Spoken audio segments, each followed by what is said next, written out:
Matthieu 24, versets 37 à 39, Jésus regarde la façon dont les jours de Noé seraient une image de l'état du monde à la fin des temps.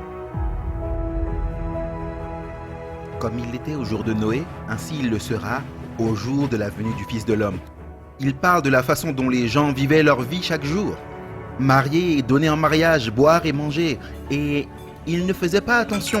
Et ils ne savaient pas que le déluge allait arriver, malgré 120 ans de prédication. Ainsi il sera au jour de la venue du Fils de l'homme. L'histoire se répète. Je suis sûr que le Seigneur regarde du ciel maintenant. Jésus dit, comme il l'était au jour de Noé, ainsi le sera-t-il au jour de la venue du Fils de l'homme. Et nous le voyons dans le monde aujourd'hui, la violence dans le monde, l'adoration du moi dans le monde. Et je pense que cela brise le cœur de Dieu. Peut-être la leçon la plus pratique que nous pourrions trouver pour une application de nos jours, c'est qu'est-ce que cela signifie de rentrer dans l'arche? Nous vivons à l'heure du jugement.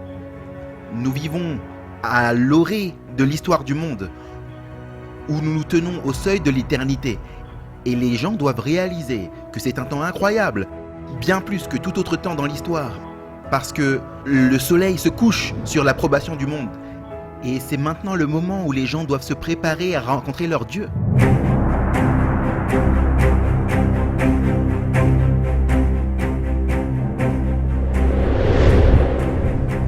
Ce qui s'est passé avant le déluge va arriver à nouveau juste avant la seconde venue de Christ. Ceux qui n'ont pas de perspective, qui ne regardent pas le message biblique, vont continuer comme ils le faisaient avec les circonstances de la vie et ils ne verront pas la fin venir. Je suis Jeff Rich, directeur de Layman Ministry. Ce que vous vous apprêtez à voir va être différent de tout ce que vous avez vu avant. Non seulement nous allons investiguer l'histoire du déluge, nous allons retourner aux racines de l'évolution et montrer comment elle influence la société occidentale. Mais plus important encore, nous allons voir comment l'histoire de Noé aide à expliquer les pages de la prophétie biblique. C'est l'histoire de Noé et le déluge, comme vous ne l'avez jamais vu auparavant.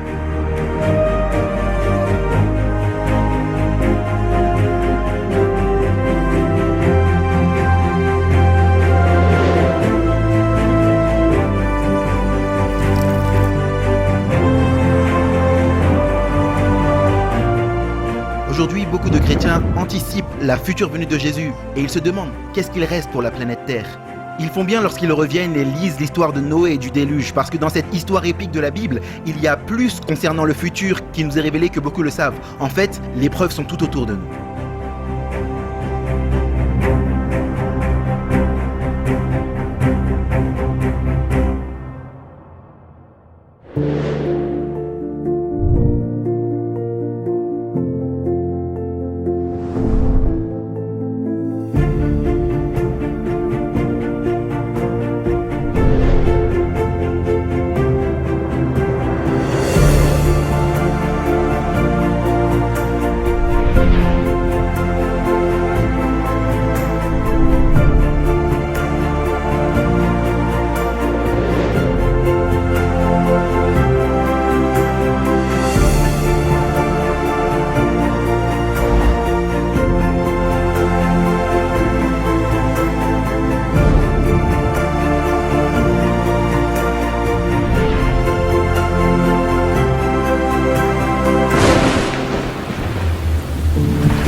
Dieu est amour. Sa nature, sa loi sont amour. Il l'a toujours été et il le sera toujours. Toute partie de la création, du minuscule insecte qui flotte par les rayons du soleil aux galaxies vastes dans les endroits inexplorés de l'espace, tout est une expression de son amour insondable.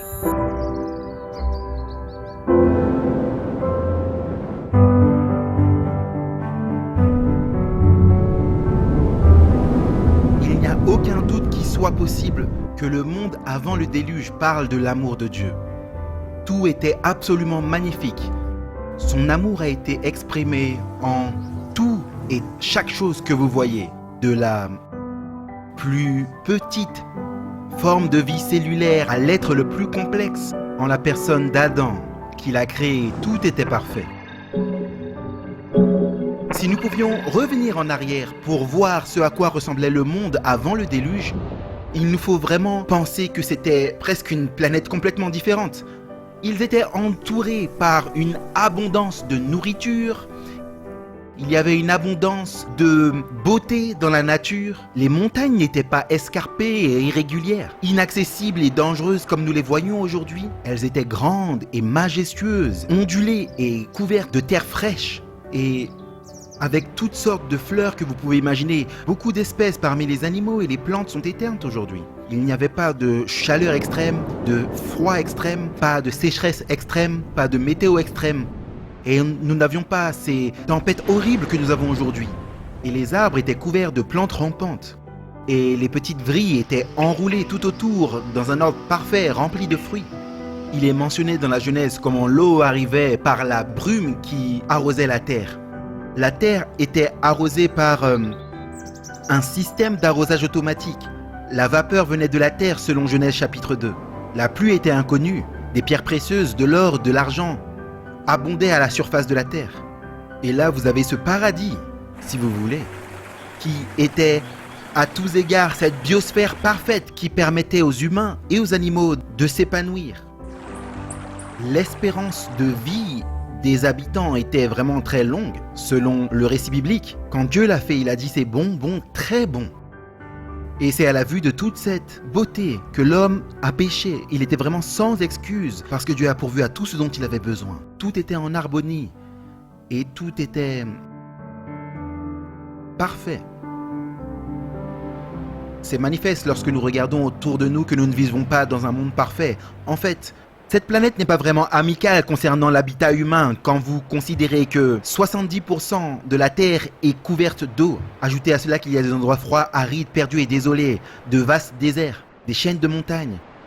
Eh bien, soit cette planète a toujours été comme ça, ou quelque chose s'est passé qui a radicalement changé la surface de la Terre. Qu'est-ce qui s'est passé? Au déluge, a totalement changé la géographie du monde. Ces petits morceaux de nature qui sont brisés nous révèlent vraiment l'horreur du péché. Et ce que nous voyons dans notre monde est la conséquence de cela. L'homme a commencé à essayer de trouver le bonheur à travers l'égoïsme, le péché, la méchanceté. Mais Dieu est si aimant, il a dit: il y a encore des gens là que je peux sauver, je veux en sauver autant que possible. Je vais leur donner un avertissement. S'ils n'ont ne serait-ce qu'un soupçon de qualité rédimable, et qu'ils le veulent, je les sauverai. Et donc il a créé cette arche, il a créé un véhicule par lequel il pourrait être sauvé, et Noé, un messager par lequel il pourrait apprendre. Dieu nous avertit, Dieu nous donne un aperçu prophétique pour que nous puissions nous tourner vers cela. Ce sera un désastre, tout comme ça l'était au jour de Noé. L'histoire de Noé et le déluge est de bien des façons une démonstration littérale des prophéties de l'Apocalypse. Alors venez avec nous maintenant, alors que nous ouvrons les prophéties de l'Apocalypse, en revenant au jour de Noé.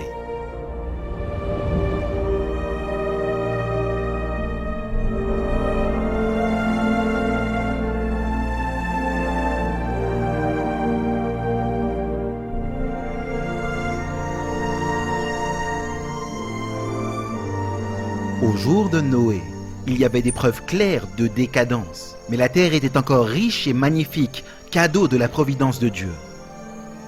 Les collines étaient couronnées d'arbres majestueux, autour desquels s'enlaçaient les sarments prolifères de la vie. Les plaines, semblables à de vastes jardins, étaient tapissées de verdure et embaumées de 1000 fleurs. Une grande variété d'arbres fruitiers donnait des récoltes presque illimitées. Les arbres des hauts futaies surpassaient en dimension, beauté et symétrie les plus superbes échantillons d'aujourd'hui. Leurs fibres, aux veines serrées et presque aussi dures que la pierre, semblaient indestructibles. L'or, l'argent, les pierres précieuses existaient en abondance. Le genre humain n'avait que peu perdu de sa vigueur primitive. Quelques générations seulement s'étaient succédées depuis qu'Adam avait mangé de l'arbre qui prolonge la vie. La longévité de l'homme se mesurait encore par siècles.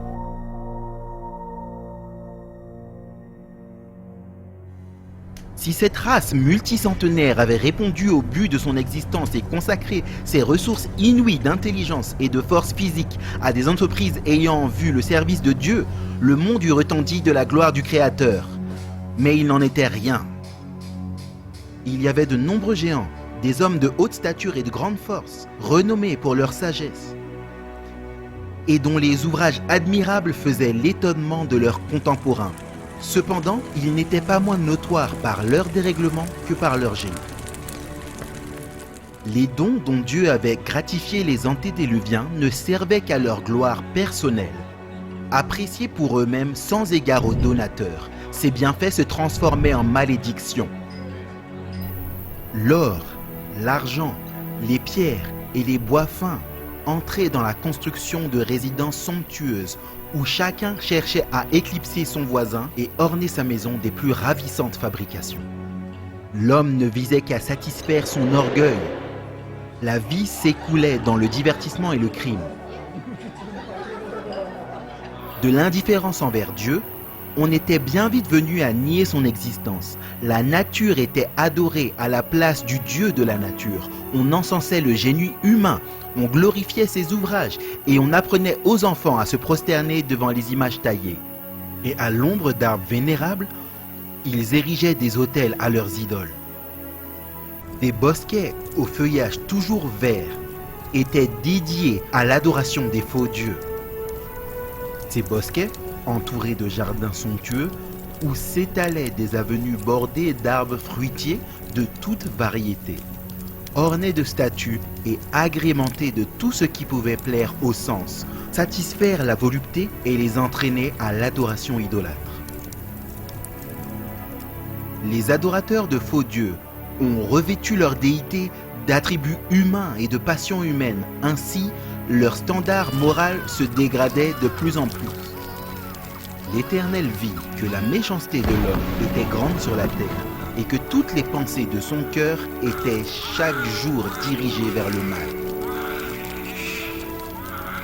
La terre s'était corrompue devant Dieu.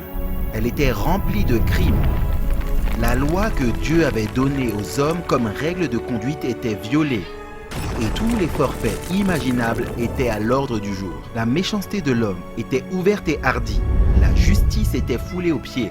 Et les cris des opprimés parvenaient jusqu'au ciel.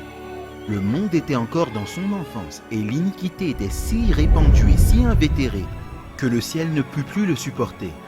Dieu déclara : « J'exterminerai de la surface de la terre l'homme que j'ai créé. » Il a déclaré que son esprit ne restera pas toujours en lutte avec une race coupable.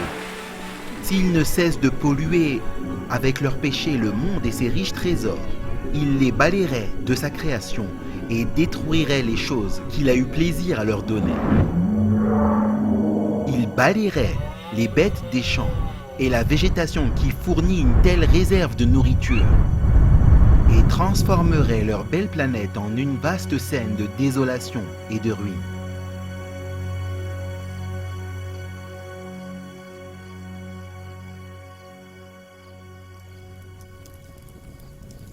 « 120 ans avant le déluge, Dieu fit connaître par un ange son intention à Noé et lui ordonna de construire une arche. Pendant ce temps, il devait annoncer au monde que Dieu allait envoyer sur la terre un déluge qui engloutirait les méchants. Ceux qui accepteraient le message et se prépareraient pour cet événement par la repentance et la réforme obtiendraient le pardon et seraient sauvés. Dieu donna à Noé les dimensions exactes de l'arche, ainsi que d'autres directives très détaillées concernant sa construction dans chaque domaine. La sagesse humaine n'aurait pas pu concevoir un bâtiment d'aussi vaste proportion et d'une pareille résistance. Dieu en fut l'architecte et Noé le constructeur. L'arche avait 3 étages et une seule porte placée sur le côté. La lumière y pénétrait par le haut et les différents compartiments étaient si bien arrangés que tous étaient éclairés. Les matériaux employés à la construction de l'arche étaient le bois de gopher ou cyprès résineux, capable de résister aux ravages du temps durant des siècles. L'érection de cet immense bâtiment fut lente et laborieuse. Néanmoins, l'arche n'aurait pas pu, telle qu'elle, braver l'orage qui allait se déchaîner sur la terre. Dieu seul pouvait protéger ses serviteurs au milieu des éléments. C'est par la foi que Noé, divinement averti des choses qu'on ne voyait pas encore et pénétré d'une pieuse crainte, bâtit l'arche pour sauver les siens, par laquelle il condamna le monde et devint héritier de la justice qui s'obtient par la foi. Pendant que Noé donnait son message d'avertissement au monde, ses œuvres attestaient sa sincérité. C'est ainsi que sa foi fut rendue parfaite et manifeste. Il a donné au monde un exemple de ce que signifie prendre Dieu au mot. Tout ce que Noé possédait fut investi dans l'arche, alors qu'il construisait ce bateau immense sur la terre ferme. De toutes les directions, des multitudes vinrent contempler ce site étrange et entendre les paroles ferventes et convaincues du singulier prédicateur. Chaque coup de marteau frappé sur l'arche était un témoignage pour les gens. Cependant, ils ne se sont pas tournés vers Dieu par la vraie repentance. Ils ne voulaient pas abandonner leurs péchés. Durant le temps qui s'écoula avant l'arrivée du déluge, leur foi fut testée et ils ne réussirent pas à supporter l'épreuve. Entraînés par l'incrédulité générale, ils finirent par retourner à leurs anciens compagnons, rejetant le message solennel. Certains étaient profondément convaincus et auraient prêté attention au message d'avertissement, mais il y en avait tellement pour singer et ridiculiser qu'ils adoptèrent le même esprit. Les hommes de cette génération n'étaient pas tous, au sens propre du terme, des idolâtres. Un grand nombre d'entre eux se disaient adorateurs du vrai Dieu et prétendaient que leur idole n'était qu'une représentation de la divinité et qu'à travers elle, le peuple pouvait avoir une plus claire conception de l'être divin. Alors qu'ils entreprenaient de représenter Dieu par des objets matériels, leurs esprits devenaient aveugles à sa majesté et sa puissance. Ils ont cessé de réaliser la sainteté de son caractère et la nature sacrée et immuable de ses exigences. Alors que le péché se généralisait, il leur paraissait de moins en moins grave. Et ils en étaient venus à croire que la loi divine n'était plus en vigueur, qu'il était contraire au caractère de Dieu, disait-il, de châtier les malfaiteurs. Et ils se refusaient de penser que ces jugements viendraient visiter la terre.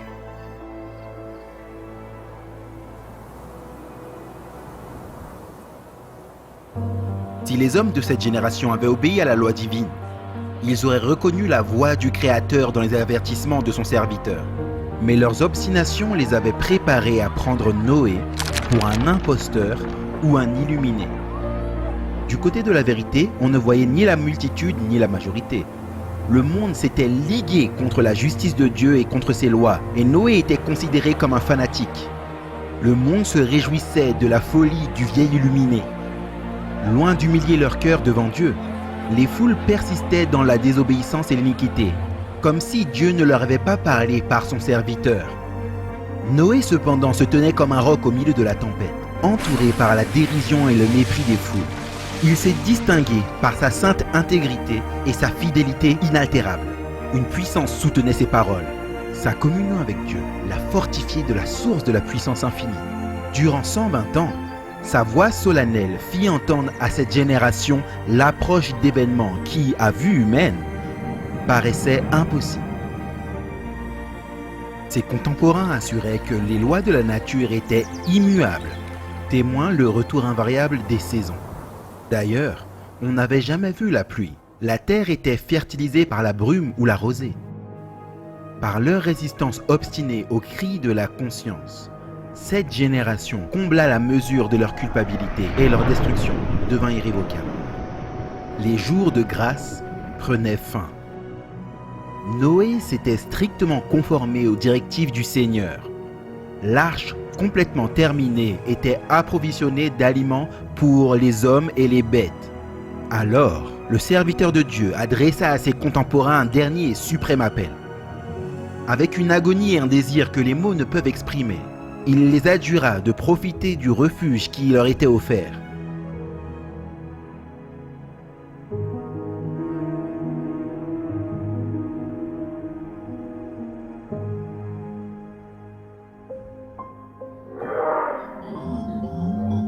Des bêtes de toutes sortes, des plus sauvages aux plus douces, arrivent des montagnes et des forêts et s'avancent silencieusement vers l'arche. Un bruit comme celui d'un vent impétueux se fait entendre. Et que voit-on? Dans un ordre parfait, des oiseaux innombrables, à obscurcir le soleil, viennent de toutes les directions et s'avancent vers l'arche. Les animaux obéissent au commandement de Dieu, alors que les hommes résistent. Guidés par de saints anges, ils s'avancent deux par deux vers Noé dans l'arche, et les animaux purs par 7. On contemple cette scène avec une admiration mêlée de stupeur. Les philosophes sont requis de donner une explication de l'étrange phénomène, mais en vain, car c'est un mystère qu'ils ne peuvent pas comprendre. L'Éternel commande à Noé, « Entre dans l'arche, toi et toute ta famille, car j'ai vu que tu es juste devant moi au milieu de cette génération. » Les avertissements du patriarche avaient été rejetés par le monde, mais son influence et son exemple ont produit des bénédictions pour sa famille. Pour récompenser sa fidélité et sa loyauté, Dieu sauva tous les membres de sa famille avec lui.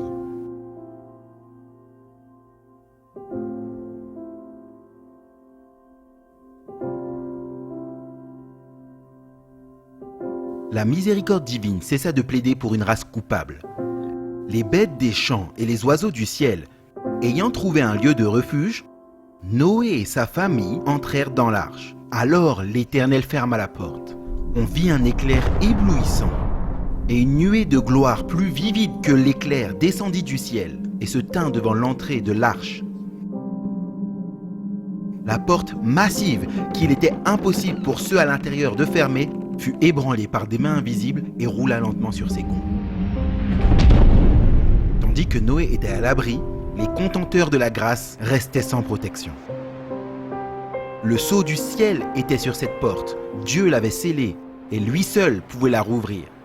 Pendant 7 jours après que Noé et sa famille soient entrés dans l'arche, on n'aperçut pas le moindre signe de l'orage à venir.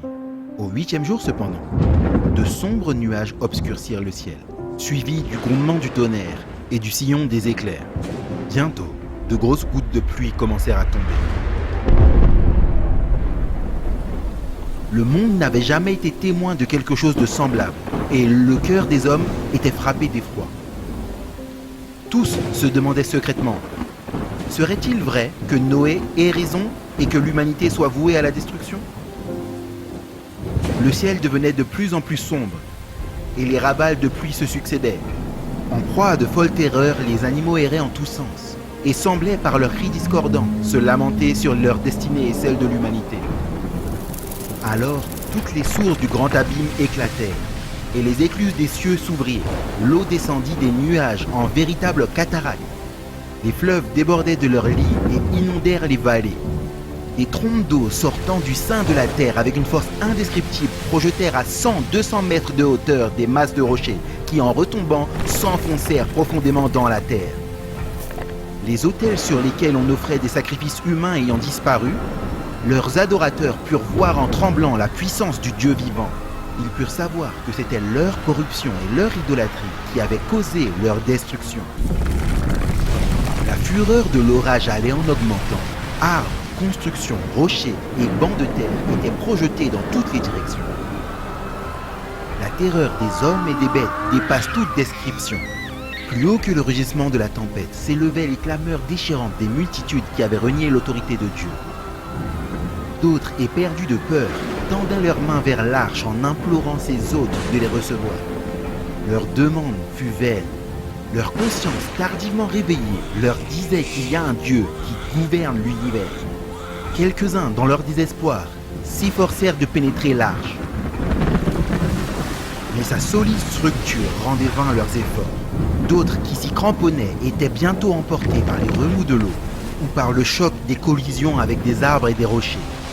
L'immense embarcation, battue par les vents impitoyables et secouée par les vagues, frissonnait de toute sa masse. Les bêtes à l'intérieur de l'arche trahissent par leurs cris une douloureuse angoisse. Mais au milieu des éléments déchaînés, elle continue en sécurité son chemin.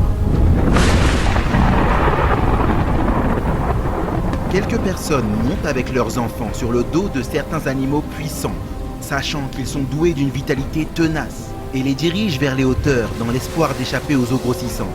D'autres escaladent les collines et les monts, grimpent au sommet d'arbres énormes. L'un après l'autre, tous les lieux qui avaient paru promettre un surabri sont inondés.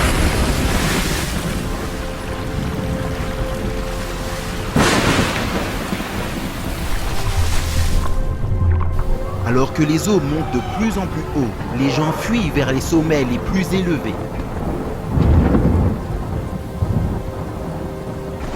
Souvent, les hommes et les bêtes se disputent une parcelle de terre ferme jusqu'à ce que tous deux soient emportés. Des plus hauts sommets, on n'aperçoit plus qu'une mer sans rival. Alors, le message de Dieu ne semble plus être une plaisanterie aux hommes qui l'ont méprisé. Combien ces pécheurs condamnés apprécieraient les opportunités qu'ils ont méprisées? Combien ceux-ci apprécieraient une seule heure de grâce, un seul privilège de miséricorde, un seul appel des lèvres de Noé? Mais la douce voix de miséricorde ne devait plus se faire entendre. Ce n'était pas seulement la justice de Dieu, mais aussi son amour qui appelait ses jugements à mettre un frein à l'iniquité débordante.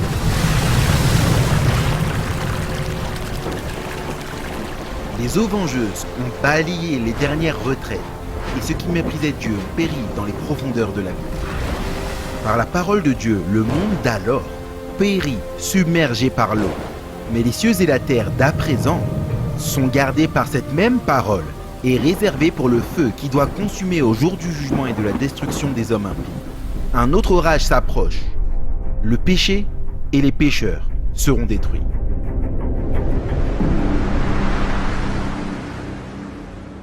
Dieu est amour, mais il ne supportera pas indéfiniment le mal. Nous voyons donc que Dieu a envoyé un déluge d'eau pour nettoyer le mal de cette époque. Mais une question demeure. Est-ce qu'une catastrophe mondiale pourrait arriver sans laisser quelques traces qu'elle est vraiment arrivée? Le déluge mondial est bien plus qu'une histoire écrite dans un livre.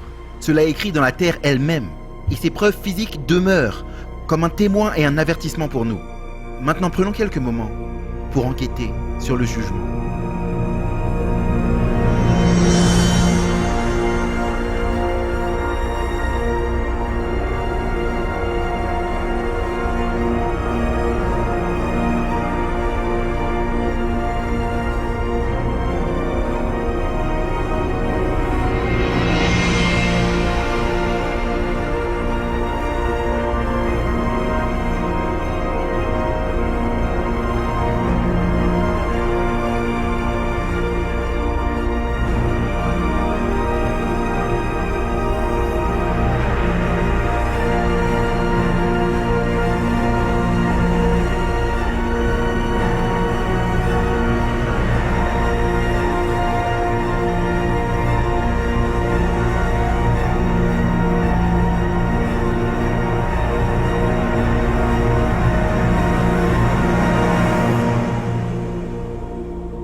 Une des caractéristiques les plus uniques et magnifiques du Grand Canyon, c'est les différentes couches sédimentaires colorées qui parcourent les murs du canyon sur des kilomètres.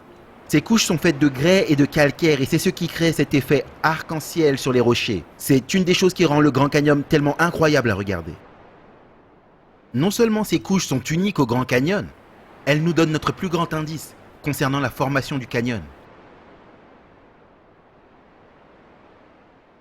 Les couches rocheuses que nous voyons un peu partout sur la Terre sont généralement en couches. Les roches sédimentaires sont pratiquement toutes déposées par l'eau. Nous voyons les couches rocheuses qui consistent en des turbidites, du dépôt de matière, et avec la catastrophe en cours, il y aurait eu une action turbiditique et un dépôt de matière. Donc l'eau transporte de la boue ou du sable, ou même des matériaux plus grossiers, les transporte et les dépose par couches. C'est typiquement comment les rochers dans la colonne géologique se forment. Il y a différents types de sédiments, donc ils finissent par former des rochers très différents, les uns au-dessus des autres. Mais il y a la question de cette couche s'est formée, et donc combien de temps est passé pour que la couche suivante vienne au-dessus? La croyance populaire, c'est qu'il y a des millions d'années, un océan s'est avancé sur tout le continent et a déposé une couche sédimentaire. Et c'est par la suite retiré, laissant le sol sec à nouveau. Et cette période sec, durant des dizaines de millions d'années, les sédiments étaient alors exposés aux éléments et à l'érosion. Et s'ils restent juste comme ça, sans être couverts très rapidement, alors beaucoup de choses se passent. Des plantes se développent, des racines s'enfoncent, les animaux nichent dedans. L'eau circulante va commencer à creuser des canaux et des galeries à l'intérieur.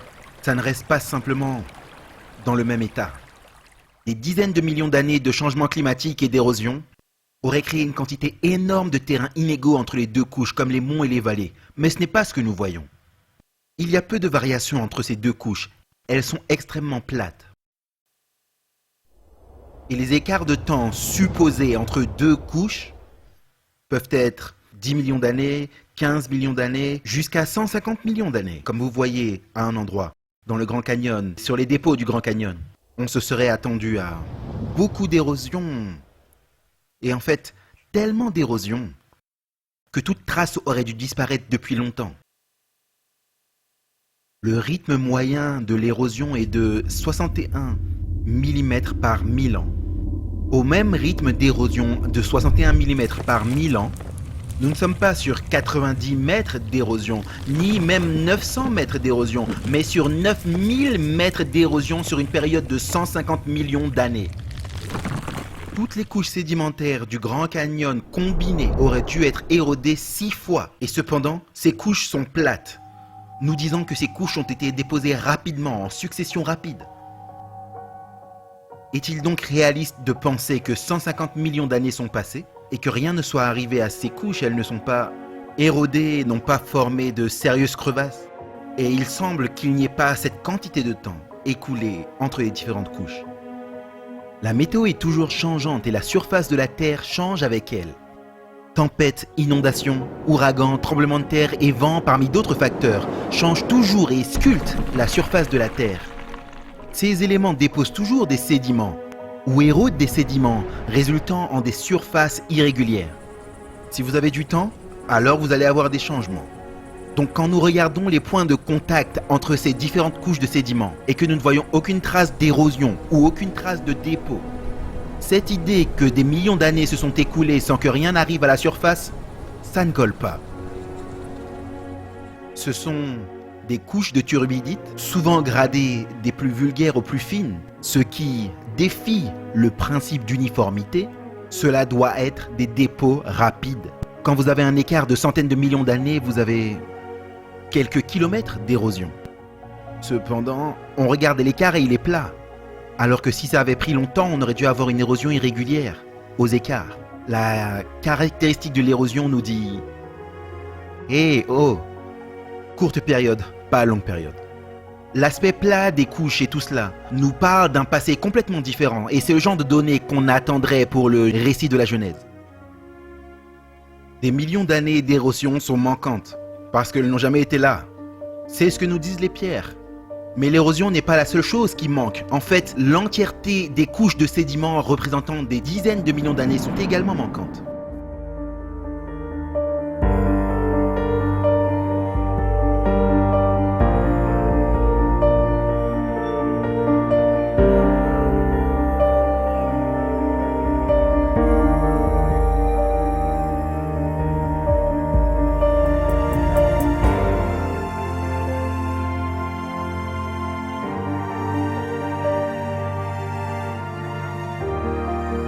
Ici dans le Grand Canyon, vous pouvez voir juste derrière moi cette pierre de couleur claire, c'est du grès de Coconino. Il est pris en sandwich avec cette pierre de couleur plus sombre, c'est du schiste d'hermite. Il y a une couche de sédiments manquante entre le grès de Coconino et le schiste d'hermite, appelée la formation de Schnebly Hill. Ici nous pouvons voir le grès de Coconino de couleur plus claire. Et posé en dessous de cela, nous avons la formation de Schnebly Hill qui manque dans le Grand Canyon. Sous la formation de Schnebly Hill se trouve le schiste d'hermite, bien que quelque peu obscurci par la végétation dans la vallée. Voici la formation de Schnebly Hill. C'est plus de 245 mètres de roche, qui représenterait soi-disant environ 6 millions d'années. Le problème que la science a, c'est qu'elle ne peut pas simplement enlever cette couche de roche, parce que dans l'esprit des géologues modernes, chaque couche de roche est associée avec une période. Alors enlever une couche de roche signifie que vous enlevez un bloc de temps. Donc la solution pour eux serait que les couches inférieures se soient formées, les couches manquantes devaient être là parce que la période était là, mais ici dans cette région il y a dû avoir une période d'érosion qui les a détruites jusqu'à la couche précédente, ne laissant ainsi aucune trace et donc la suivante s'est déposée par-dessus. Le problème avec ça, c'est que la surface de contact est absolument plate, comme une couche de verre au-dessus d'une autre, ne laissant aucune preuve de ces caractéristiques d'érosion qui auraient dû laisser de profondes crevasses et des dépôts. Mais on ne retrouve aucun de ces scénarios. Pourquoi la théorie de l'âge géologique long est remise en question? Parce qu'il n'y a pas de traces d'érosion présentes. La formation Schnebly Hill est manquante entre ces deux couches et il n'y a pas la moindre trace d'érosion. Cela nous dit qu'il y a eu un intervalle court ou pas d'intervalle du tout entre la formation des deux couches et qu'elles se sont déposées rapidement lors d'un événement catastrophique. Voilà pourquoi la formation Schnebly Hill est manquante entre les couches dans le Grand Canyon. Mais on la voit à un autre endroit à seulement 150 km. Donc le Grand Canyon est un exemple géologique magnifique du catastrophisme et défie les théories modernes sur comment ces non-conformités se sont formées. Voici le calcaire de Red Wall sur le calcaire de Muir. Entre ces deux couches, on devrait voir la formation de Temple Butte, représentant une période de plus de 155 millions d'années. Au lieu de cela, elle est complètement manquante. Il n'y a aucune preuve des 9000 mètres d'érosion qu'on s'attendrait à voir lors de cette période de temps. Il n'y a aucun signe d'érosion, aucun signe de dépôt, juste une surface de contact plate. Mais vous ne pouvez pas avoir une étendue de 30, 40, 50 000 km².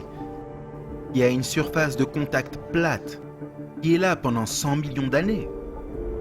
100 millions d'années, après tout, c'est suffisamment de temps pour éroder l'Amérique du Nord de son niveau actuel jusqu'au niveau de la mer.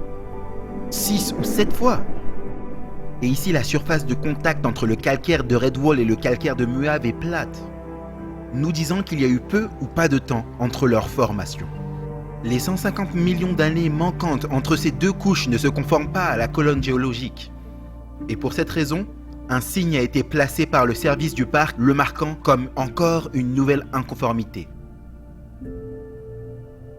Nous avons regardé à seulement quelques-unes des inconformités et dans chaque cas, il n'y a pas d'érosion ni de dépôt qui se produisent pendant la période supposée de millions d'années. Ce sont de sérieux problèmes pour les évolutionnistes, mais ils sont bien pâles en comparaison à ce qu'on appelle la grande discordance. Un écart de plus d'1 milliard d'années manquantes. Et devinez quoi? La surface de contact entre ces deux couches est plate, tout comme les autres. Il est intéressant alors que nous descendons au niveau de la rivière Colorado. Nous trouvons ce qu'on appelle le précambrien. Des matériaux volcaniques se trouvent à cet endroit et c'est très rugueux et mélangé.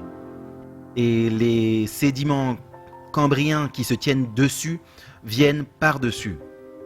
Et maintenant, ils ne sont pas du tout mélangés couche après couche. Je suis devenue très consciente de la grande discordance qui existe entre le précambrien et le cambrien, là dans le Grand Canyon. On ne peut pas le manquer, c'est avec vous à chaque moment. La grande discordance dans le Grand Canyon représente 1,2 milliard d'années manquantes entre la couche précambrienne et la couche cambrienne. Sur cette période de temps, on devrait voir plus de 70 km d'érosion irrégulière. C'est suffisamment d'érosion pour éroder les 40 km de la couche terrestre 2 fois. Cependant, la couche cambrienne se tient à plat sur la couche précambrienne. Et une fois de plus, le point de contact entre ces deux couches est horizontal. Ce qui nous dit que le dépôt de ces couches n'est pas du fait d'1,2 milliard d'années d'érosion. Mais c'est plutôt une preuve empirique pour une catastrophe aquatique de grande ampleur qui est arrivée rapidement sur une courte période de temps.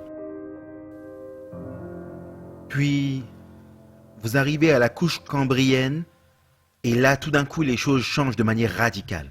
La plupart de vos embranchements d'animaux apparaissent tout d'un coup dans la couche cambrienne.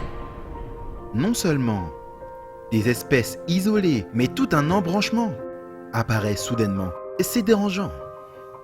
Si vous prenez un phylum, et c'est une énorme catégorie de créatures, un phylum mollusca, par exemple, c'est tous les escargots, les limaces, jusqu'aux calamars et aux poulpes, et toutes les créatures qui appartiennent à ce groupe. Et elles apparaissent toutes simultanément, Au même moment, cela ne laisse pas beaucoup de place pour un processus évolutionnaire lent. C'est un double problème pour l'évolution que nous avons ici. Et les évolutionnistes en sont conscients et ils appellent cela l'explosion cambrienne. L'explosion cambrienne est la période qui se réfère aux couches cambriennes où les animaux apparaissent complètement formés dans les archives fossiles. Ces fossiles complètement formés consistent en des données que nous avons observées. Alors que la couche précambrienne ne contient pas de fossiles de phyla d'animaux ou d'espèces intermédiaires, cela laisse le concept d'origine à partir d'étapes évolutionnaires interconnectées exister uniquement dans le domaine des théories. Donc de quoi cela parle-t-il ? Est-ce que ça parle d'évolution ? Difficilement. Cela parle de création. Cette couche précambrienne, souvent appelée le socle, ne contient que des fossiles d'organismes unicellulaires et certaines créatures au corps mou, telles que des vers ou des méduses. Cela s'accorde avec le texte biblique parce qu'avant le déluge, il n'y avait pas de sévères conditions climatiques ou de grandes catastrophes pour enterrer et fossiliser des grands animaux. La couche cambrienne, cependant, juste au-dessus, est la première couche sédimentaire déposée par le déluge. Et voilà pourquoi dedans nous voyons des phylas complets d'animaux apparaissant soudainement et complètement formés. Il n'y a aucune trace d'espèces intermédiaires ou de processus évolutionnaire lent, parce que de telles choses ne sont jamais arrivées. Ces couches sédimentaires de le Grand Canyon ne sont pas des preuves en faveur de l'évolution. Elles sont un témoignage non biaisé d'un déluge catastrophique. Et lorsque nous considérons la taille de ces dépôts, ils nous disent que ce déluge catastrophique était un événement mondial.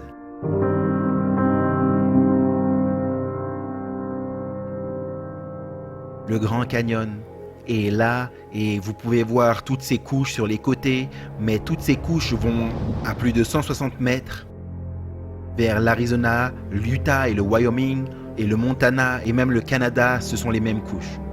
Le grès de tapite au fond du Grand Canyon a été la première couche déposée par le déluge. Elle s'étend depuis le Mexique au nord vers l'Amérique et jusqu'au Groenland. La formation de Morrison couvre environ 645 000 km² du Nouveau-Mexique au Canada. Et le grès de Saint-Pierre couvre approximativement 800 000 km². Lorsque j'ai pensé à regarder à ces couches telles qu'elles sont toutes plates, il n'y a pas de coupure entre elles. Non seulement les couches elles-mêmes ont été déposées rapidement, mais il n'y a pas entre elles des millions d'années d'érosion. Le manque d'érosion entre les couches sédimentaires du Grand Canyon montre qu'elles ont été déposées rapidement dans une catastrophe. Mais le fait que ces couches s'étendent sur des centaines de kilomètres, couvrant plusieurs États et même le Canada, montre que l'étendue de la catastrophe était bien plus grande que tout ce que le monde ait pu connaître dans les temps modernes.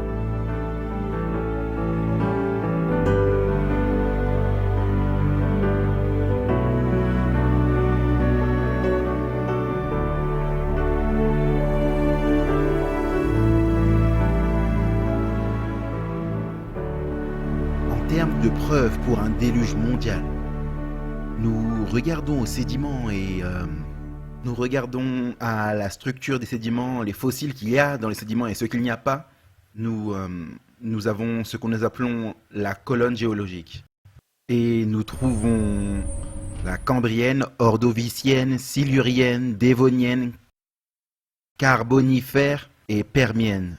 Ce sont certaines des structures majeures que nous voyons. Nous les retrouvons aux États-Unis, on peut aller en Europe, et devinez quoi, on trouve la même séquence. Si on va en Asie, on trouve la même séquence. Si on va en Australie, on trouve la même séquence. Non seulement on trouve la même séquence des structures et du contenu, mais également les contenus des fossiles. Pour moi, c'est que quelque chose a dû se passer au niveau mondial. Sinon, de manière simultanée, quelque chose de très proche de simultané. Pour que tout cela arrive et que toutes ces structures sédimentaires descendent. J'ai essayé de me focaliser sur ces choses dans les archives qui nous permettent de réaliser l'aspect global du déluge. Par exemple, ce qu'on appelle la craie du Crétacé, qu'on retrouve partout dans le monde. Et une couche de craie est déposée dans l'eau. Et c'est le squelette carbone calcaire foraminifère des organismes marins. Et vous avez des masses de ces créatures. Vous avez ces couches qui sont répandues sur des continents et des continents. Et elles ne pouvaient être que déposées sous l'eau. Ce qui veut donc dire que le monde a dû être sous l'eau en même temps. C'est une preuve tellement criante pour un déluge mondial qu'il vous faut vraiment étirer votre imagination pour en faire une incursion ou une régression périodique. Et ça, ce n'est qu'une des nombreuses sortes de dépôts qui nous disent que quelque chose s'est passé sur une échelle mondiale, parce que vous avez de la craie dans de nombreuses parties du monde, tout exactement à la même place dans l'archive géologique. On verra qu'il se trouve sur un sable contenant du fer qu'on appelle grès glauconitique. Et on trouvera du grès glauconitique en Angleterre. On trouvera également les mêmes structures ici aux USA, en Alabama et dans les environs. Nous en trouvons en Australie. Et devinez quoi, ils sont tous par-dessus le grès glauconitique. Ils ont tous les mêmes types de fossiles. Tout est là et il est évident qu'il y a une continuité à travers le monde. Je suis ici au bord sud du Grand Canyon, un point haut de 2200 mètres au-dessus du niveau de la mer. Je me tiens actuellement sur ce qui est appelé la formation calcaire de Kaibab. Cette roche sédimentaire se trouve partout dans le Nevada, l'Utah, l'Arizona et même aussi loin que l'État de Californie. Et elle regorge de fossiles marins.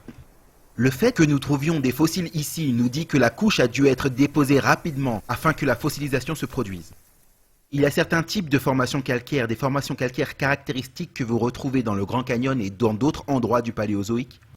Vous les trouvez en Europe, en Asie et dans d'autres parties du monde. Vous trouvez ces calcaires très typiques être répartis de manière globale. Alors que vous allez plus haut dans l'archive, il y a des choses qui sont caractéristiques ici et partout dans le monde. Et vous allez encore plus haut, il y a différentes choses qui sont caractéristiques autour du monde. Si vous allez encore plus haut, il y a d'autres caractéristiques dans les roches qui sont caractéristiques autour du monde. Et ça continue, il y a beaucoup d'exemples de cela. Alors pourquoi ces choses sont tellement globales? Je pense que la meilleure explication, c'est une catastrophe globale. La vaste distribution de craie et d'autres couches sédimentaires est consistant avec ce qu'on s'attendrait à voir dans une catastrophe mondiale. Mais les fossiles eux-mêmes, qui sont souvent considérés comme des preuves pour l'évolution, sont en réalité des preuves supplémentaires pour le déluge de l'histoire de la Genèse. Trouver les mêmes fossiles dans les mêmes couches, partout dans le monde, pour moi est un autre point fort et saillant qu'il y a eu un déluge global, un phénomène global. Et lorsque nous regardons à l'archive fossile, nous trouverons des fossiles plus petits et moins complexes en bas. Et alors que nous allons de plus en plus haut dans la colonne géologique, nous trouverons des fossiles de plus en plus larges et de plus en plus complexes. Et cela a amené beaucoup de personnes à croire qu'il y a une progression évolutionnaire de simple à plus complexe dans l'archive fossile. En fait, il n'en est rien. Un animal simple n'existe pas. Tous les animaux, toutes les créatures jamais trouvées sont hautement complexes. Et beaucoup de personnes parlent de cela comme l'apparition première de la vie. J'aimerais suggérer que nous ne regardons pas aux archives de la vie, mais à une rubrique nécrologique. C'est la première apparition de la préservation des choses qui mouraient. Nous avons cette destruction aqueuse complexe, le déluge, qui arrive. Et alors que les sédiments se déposent, ils se déposent aussi en enfermant les formes de vie alors qu'elles meurent. Des plus simples aux plus complexes, Manifestement, si vous allez couvrir un environnement avec des turbidites, ce qui vit au fond sera enterré au fond. Et ce qui nage à un niveau plus haut sera enterré à un niveau plus haut. Ce qui est tout en haut se retrouvera tout en haut. Et c'est exactement ce que nous avons. Nous trouvons des poissons qui sont fossilisés dans leur position de nage, parfois avec de la nourriture dans leur bouche. C'est instantané. Les fossiles sont créés uniquement lorsqu'ils sont enterrés rapidement. Pour avoir un enterrement rapide, il vous faut avoir une catastrophe. Un glissement de terrain dû à des pluies torrentielles ou un déluge peuvent causer ces conditions. Le fait est qu'il y a tellement de fossiles trouvés partout dans le monde et dans la même couche prouvant un enterrement rapide à large échelle. Une autre révélation, que ceci était le résultat d'un déluge global, est le fait que beaucoup de ces animaux ont été déposés ensemble par de forts courants dans ce qu'on appelle des cimetières de fossiles.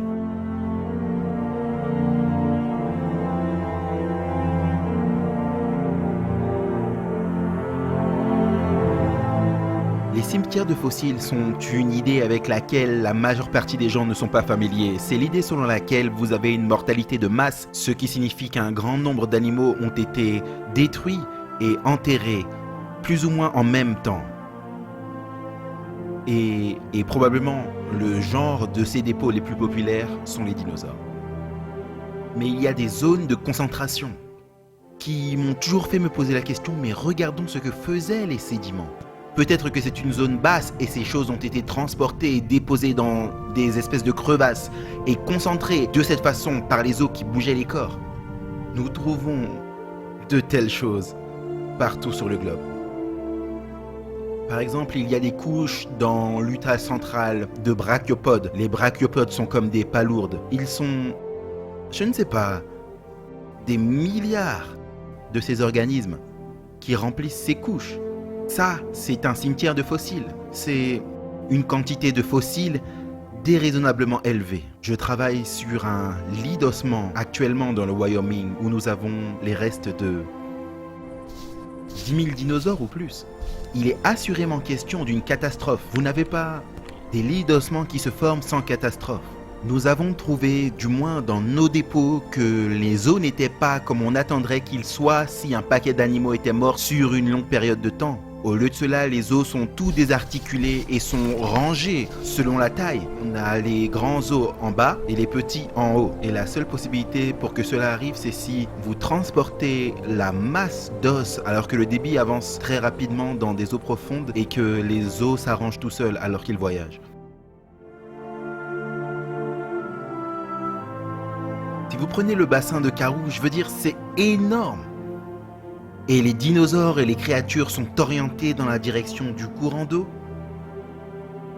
Et la pensée moderne serait que, ces animaux étaient dans des bassins de rivière, là où ces animaux ont été déposés, s'étendant pratiquement sur tout le continent. Ça, c'est de la rivière, mais ça n'arrive pas aujourd'hui. Il vous faut imaginer un monde tellement différent dans le passé.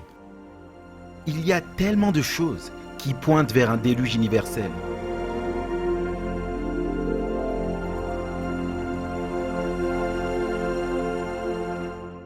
La force violente du déluge a emporté des milliers d'animaux vers de grandes zones où ils ont été plus tard fossilisés. Cependant, dans des conditions différentes, les mêmes débris de plantes et d'animaux sont devenus du charbon. Le charbon est une masse de matériaux de plantes qui a été déposée en une unité qui s'est compactée et a changé chimiquement et est devenue du charbon. Les dépôts de charbon, ils peuvent être très étendus, ils peuvent être très épais, jusqu'à 300 mètres d'épaisseur pour un seul lit. Nous avons trouvé dans ces jonctions très plates, qui ont en général des hauts et des bas très aiguisés, ce qui n'est pas la façon dont les plantes se développent habituellement. On dirait que ça a été transporté, manifestement déposé par l'eau. On trouve des organismes marins dans des champs de charbon qui sont des dépôts terrestres, ce qui dément toute histoire qui contredirait le scénario biblique.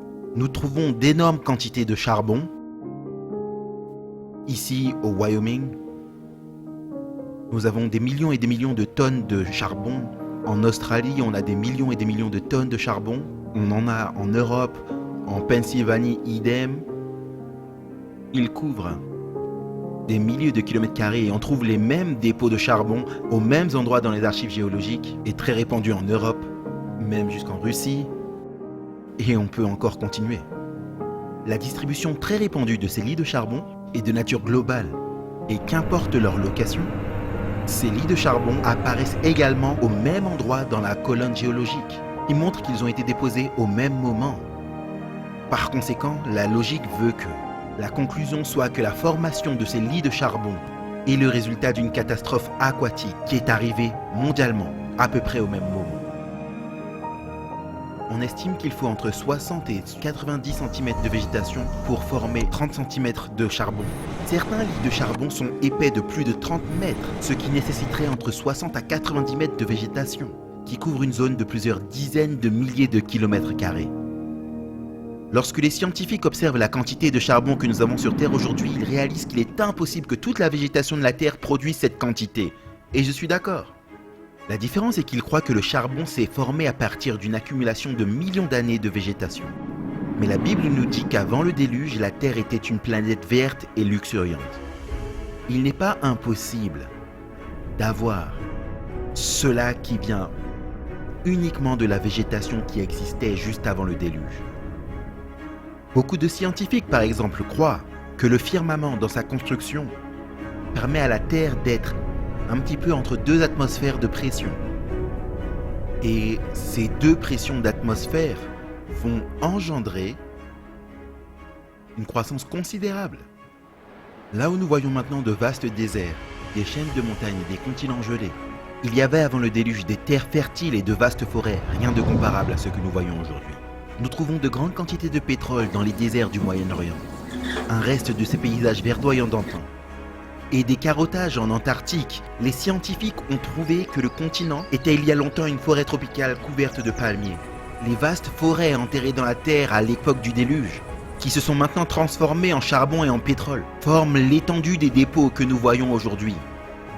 Ces preuves, parmi beaucoup d'autres, attestent de l'amour de Dieu pour l'homme, dans la création d'une magnifique planète verte et luxuriante. Une planète qui a été détruite par une catastrophe aquatique mondiale, telle qu'il nous est raconté dans la Bible. Le déluge est l'événement qui harmonise ce que nous voyons dans la géologie en termes d'une création récente par Dieu, qui était seulement en 6 jours, il y a quelques milliers d'années, tel que décrit dans la Bible.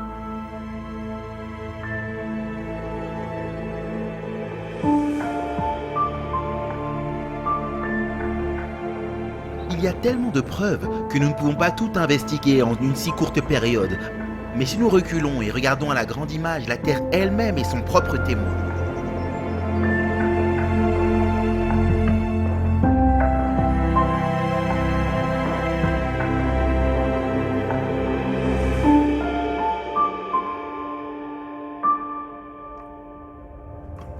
Nous avons vu comment les couches sédimentaires plates et horizontales du Grand Canyon, sans aucune érosion entre elles, attestent du fait que ces couches ont été déposées rapidement et pas sur une période de millions d'années. Nous avons vu que la taille de cette catastrophe devait être au moins aussi large que les couches qu'elle a formées, qui sont plus larges que certains continents, affirmant donc son impact global. Nous avons vu comment des centaines de millions, voire même des milliards d'années de dépôts ou d'érosion sont complètement manquantes entre certaines couches sédimentaires, montrant que ce que nous voyons ne se conforme pas au modèle évolutionniste. Nous avons vu que les premières couches sédimentaires contiennent des fossiles animaux, qu'ils étaient trouvés complètement formés et non pas dans un processus évolutionnaire d'étape incrémentale. Nous avons vu comment l'existence des fossiles dans ces couches était des preuves d'un enterrement rapide, que certains fossiles de poissons sont trouvés avec de la nourriture dans leur bouche ou en position de nage. Nous avons vu comment des cimetières massifs de fossiles sont des preuves fortes que des milliers d'animaux morts, poissons, mammifères et même oiseaux ont tous été emportés ensemble et déposés dans des plaines où ils ont été enterrés et fossilisés. Nous avons vu comment le charbon massif et les dépôts de pétrole trouvés aujourd'hui ne peuvent qu'être formés par de la végétation comprimée d'une planète verte et luxuriante, qui a été détruite et enterrée. Nous avons vu comment les importantes couches de craie formées par le déluge couvrent tous les continents, comme on pourrait s'y attendre au vu de la catastrophe globale. Lorsque nous asseyons et regardons notre planète, que voyons-nous ? La Terre elle-même nous dit qu'elle a été autrefois décimée par une catastrophe aquatique globale.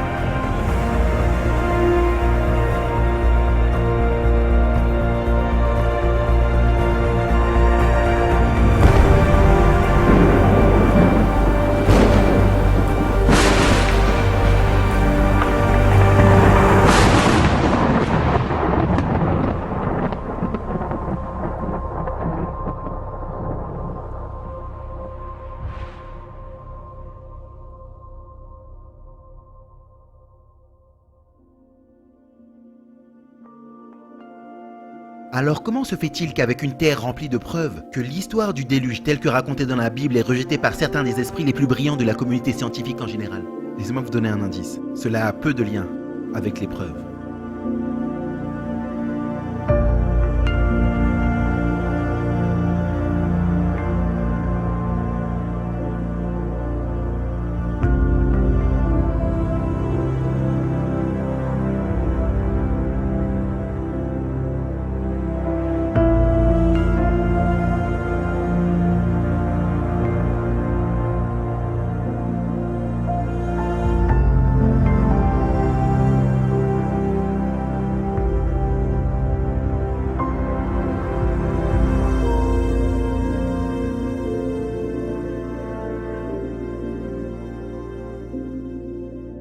La Bible nous donne une explication de l'histoire, que la terre et la vie ont été créées parfaits, et ensuite ont été changées à cause du péché. Si c'est vrai, pourquoi tant de scientifiques s'opposent totalement à ce point de vue? Et la raison est beaucoup plus liée aux visions du monde qu'aux données. Laisser de côté les perspectives religieuses ne règle pas ce problème. Le bien n'est pas un problème religieux, c'est un problème humain.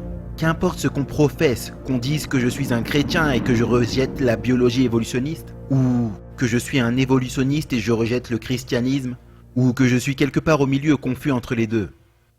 Il n'empêche que tout ce que nous faisons, tout ce que nous voyons, tout ce que nous disons et comprenons, sont reliés à des visions du monde, la façon dont on formule nos concepts et nos idées de ce que nous voyons et connaissons du monde autour de nous, sont de manière inaltérable, inévitablement affectés par ces deux visions. Et cette vision du monde a une forte influence sur ce que nous remarquons, les questions que nous posons. Si vous restreignez le nombre d'interprétations que vous pouvez appliquer aux données avec votre vision du monde, alors manifestement cela va restreindre le genre de théorie que vous êtes capable d'élaborer. Et donc, par exemple, si vous cherchez dans un point de vue matérialiste, vous allez regarder à ces incroyables machines moléculaires avec lesquelles j'aime étudier, ou bien l'information qui est enregistrée dans l'ADN. Il y a un certain nombre de théories que vous pouvez élaborer basées sur ces données que vous avez collectées. Mais si vous êtes un matérialiste, aucune de vos théories ne pourra suggérer qu'un esprit intelligent a écrit ces informations dans l'ADN. C'est une théorie qui n'est pas permise. L'évolution dément les lois de la physique. Tout bouge du niveau plus haut vers le niveau plus bas. Il y a toujours une régression. Il n'y a jamais l'inverse. Et c'est la loi de la thermodynamique. Et la vie défie la loi de la thermodynamique. Donc ici, vous avez une théorie qui fondamentalement viole chacune des lois de la physique.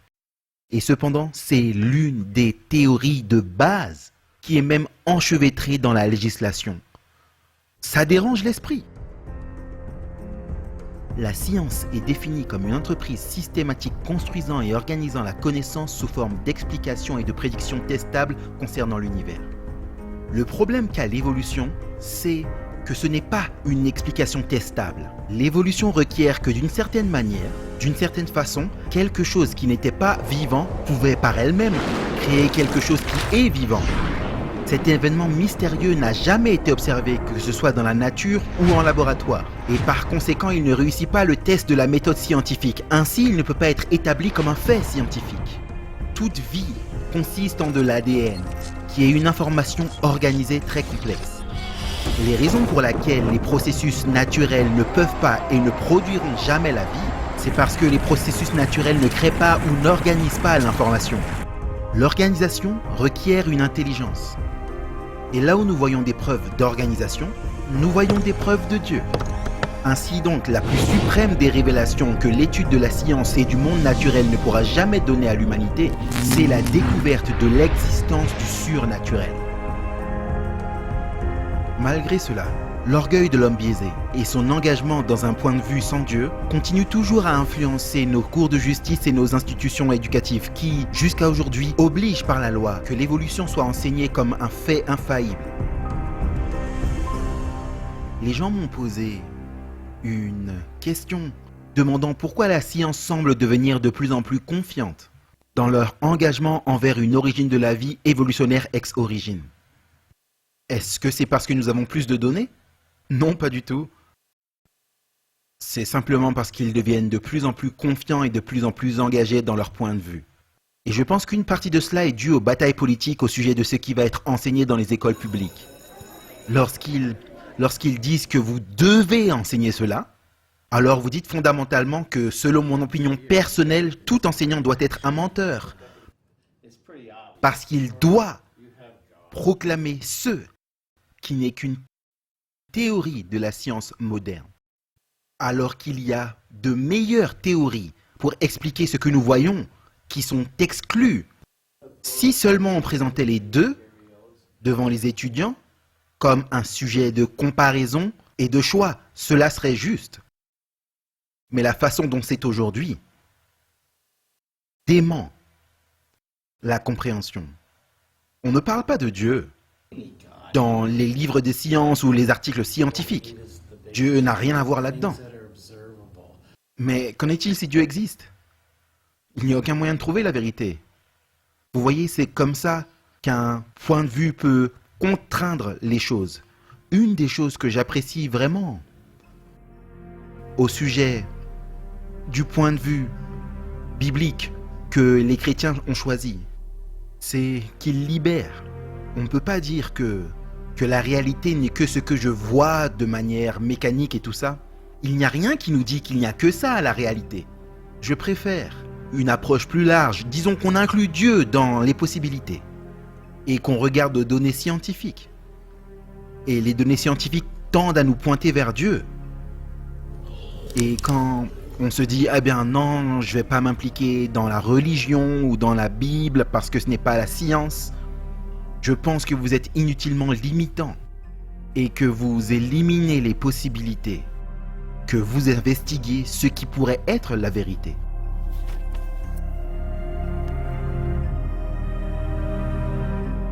Mais la science a un certain attrait auprès du cœur et de l'esprit indépendant. La science est le domaine de l'humain. C'est ce que nous avons fait. C'est ce que nous savons. Alors que la religion, la foi, le christianisme, c'est le domaine de Dieu. Je pense que le plus grand obstacle à accepter le récit biblique des origines, c'est les conséquences de l'accepter.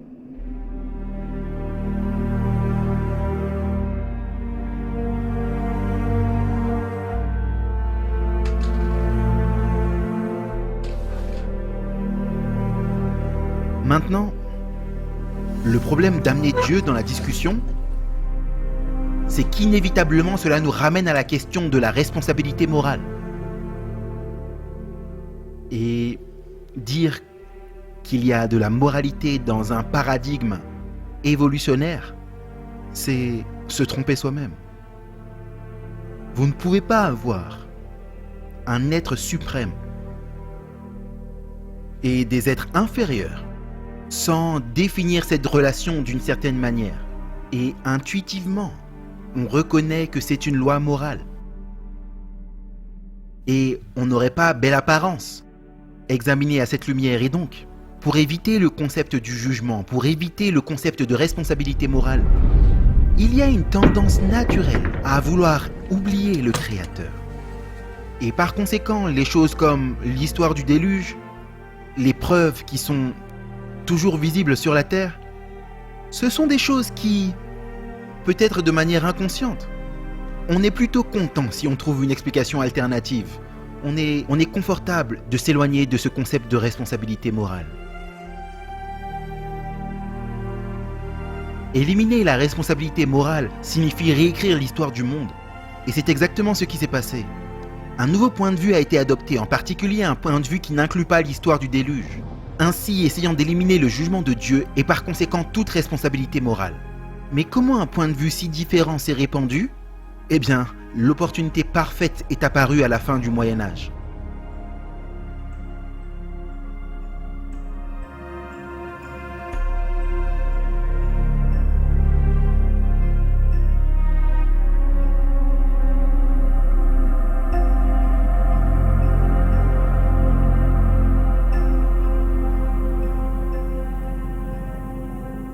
Si nous regardons la culture populaire aujourd'hui, l'histoire du déluge n'en est pas une qui est acceptée communément, elle n'est pas considérée comme vraie.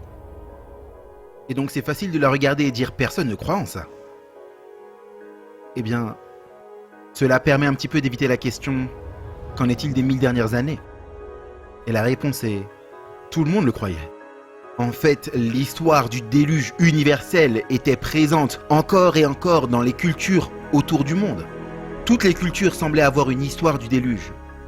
Et elles ont toutes tiré certaines leçons de cette histoire, elles peuvent varier ici et là. Mais elles le croyaient. Donc pourquoi ne le croyons-nous pas maintenant? Certains étudiants me demandent comment la science est arrivée au point de vue qu'elle a maintenant, qui nie les miracles et passionnément rétive à croire à la création. Et vous devez parcourir un peu d'histoire pour expliquer cela. Notre société a été sujette à toute une fabrique d'idées intellectuelles établies pour miner l'histoire du déluge, l'histoire du monde, l'histoire de la création.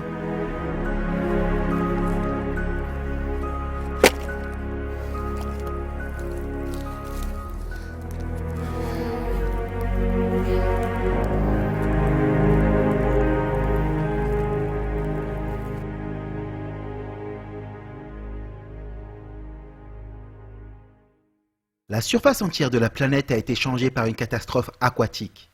Et ces preuves débordantes ne peuvent pas être effacées ou ôtées, donc. Dans l'esprit de ceux qui rejetaient l'histoire du déluge, elles devaient être réinterprétées. Et ceci, c'est comment ça s'est passé. Pendant tout le Moyen-Âge, certains facteurs dans la société étaient très autocratiques et dogmatiques et des persécuteurs, rendant la vie très dure pour les gens, les oppressants. Et quelles étaient les agences qui faisaient cela? C'était le gouvernement et l'Église. Une des plus grandes choses que l'homme autrefois avait sur d'autres hommes, c'est le pouvoir. Au Moyen-Âge, l'Église dirigeait le monde. Donc, durant le Moyen-Âge, la période médiévale, pendant 1500 ans, vous aviez ce règne quasi monolithique, universel, du moins en Europe, de l'Église catholique. Un des domaines de conflit dans la nouvelle liberté de pensée qui se développe avec la structure existante de l'Église catholique au cours de ces 1500 années était bien sûr le domaine de la science. Et ces histoires sont vraiment bien connues de tous ces scientifiques, de Galilée à Newton, en passant par Copernic et Francis Bacon, qui sont entrés en conflit avec l'Église. Et probablement que Galilée est celui qui est le plus connu. Il faisait la promotion de l'héliocentricité, où le Soleil au centre et toutes les petites planètes qui tournent autour. Mais l'Église n'aimait pas ça, pour bon nombre de raisons philosophiques. D'avoir la Terre au centre était philosophiquement important. C'était une marque de la perfection de la création de Dieu. Et d'avoir l'idée qui a été poussée que la Terre n'était pas ce qu'on croyait qu'elle était et que ces autres planètes ne tournaient pas parfaitement autour d'elle, ce n'était pas populaire. Alors Galilée a été rattrapé par l'Inquisition, assigné à résidence, menacé de sérieuses représailles, voire la mort. Nous utilisons cette histoire maintenant, malheureusement, beaucoup de fois, pour créer un antagonisme insurmontable entre le christianisme et la science. Et ce n'est pas ce qu'on doit retenir de cette leçon. Parce que lorsqu'on examine les enseignements de l'Église au Moyen-Âge, à bien des égards, ce n'est pas ce que dit la Bible. Le monde a été soumis à une pensée religieuse extrêmement rigide. Et tout ce qui était légèrement hors de cette boîte étroite était considéré comme contre-vérité, contre Dieu, contre la Bible, et devait être éradiqué par la force et par l'inquisition et par la peine de mort. Et on est finalement arrivé à un point dans l'histoire où les gens étaient fatigués de cela. Ils étaient usés par cela. L'Église perdait sa crédibilité à cause de cela, à cause de la façon dont elle traitait les gens. Le gouvernement, les gens étaient fatigués de la façon dont le gouvernement les traitait. Et Cela a conduit à un mouvement parmi les érudits de s'éloigner des autorités de toutes ces agences autocratiques.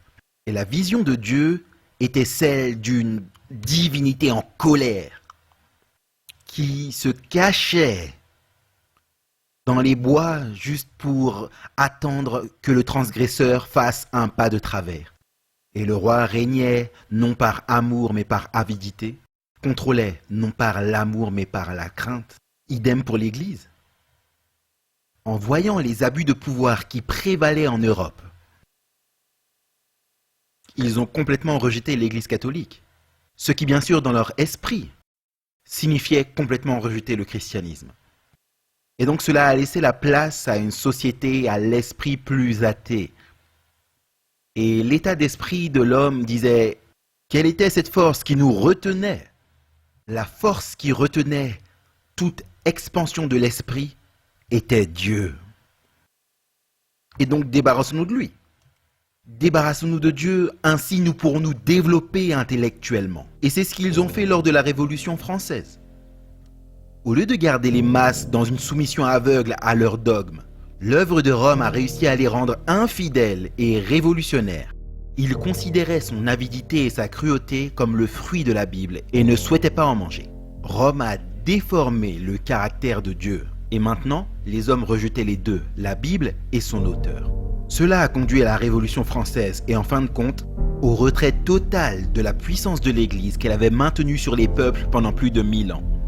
À l'Assemblée nationale française, la foule des révolutionnaires ont proclamé que seule la raison devait être adorée. Ils ont dévoilé une superbe femme ornée d'un drap bleu et ont fait d'elle la déesse de la raison. Et ils ont consacré la déesse de la raison. Et la raison a pris la place de la foi en Dieu. Ils ont conduit cette femme sur un chariot à Notre-Dame, détruit l'église et prêchaient l'athéisme aux masses dans l'église chaque semaine. Les Français ont répondu aux nombreux siècles d'oppression et de persécution des catholiques romains en établissant une nouvelle forme de gouvernement. Plutôt qu'une nation avec une vision du monde chrétienne, quoique pervertie et dirigée par l'église catholique à l'époque, une société a été formée avec une vision du monde athée, hors de toute influence chrétienne. Et cela a été appelé l'âge des Lumières. Ils ne voulaient rien avoir à faire avec Dieu. Ils ont vu que Dieu était tyrannique. Les gens étaient forcés de croire. Et donc maintenant, enlevons complètement Dieu de l'équation. Et donc, voici ce qui s'est passé lors de la Révolution française. Nous sommes passés d'un environnement centré sur Dieu à un environnement basé sur la raison. L'athéisme est énormément monté en France. Regardez ce qui s'est passé en France. La Bible était brûlée, était détruite. Et c'est ce qui est appelé l'âge des Lumières. Et donc nous voyons cette idée des Lumières ôtant totalement Dieu de l'environnement. Parmi tous les segments de la société française, c'étaient les prêtres catholiques qui souffraient le plus au niveau des taux de décès. Il y avait beaucoup d'animosité et ils l'ont déversé sur l'Église. Et dans la plupart des cas, cela signifie qu'ils l'ont déversé sur le christianisme. Dans un effort de défendre la science et la raison comme le nouvel idéal pour la société, les efforts athées avaient pour but de déchristianiser la France, de ce qui deviendra connu comme le règne de la terreur. Des prêtres étaient emprisonnés ou exécutés, des églises ou des monuments religieux étaient vandalisés ou détruits. Le mot saint a été ôté des noms de rues. L'adoration d'une divinité était interdite. Des Bibles étaient brûlées en public et le cri de ralliement des infidèles français était « Écrasez l'infâme », se référant à Christ sous la forme de son Église. Les chrétiens sont devenus l'objet de la haine publique. Beaucoup ont été abattus froidement alors qu'ils étaient sur leurs genoux en prière et leurs corps laissés là où ils sont tombés sur leur lieu d'adoration. Dans les forêts où se rassemblaient les chrétiens, des corps étaient pendus aux arbres et répandus sur le sol partout. Tout cela était le résultat du mouvement athée appelé les Lumières. Et ceux qui pensaient détrôner l'Église catholique pour ces siècles de torture et de massacres étaient maintenant eux-mêmes coupables des mêmes crimes. Le point culminant des Lumières et qui a amené jusqu'à la Révolution française semblait indiquer la mort du christianisme. Tout cela était exactement dans le plan de Satan.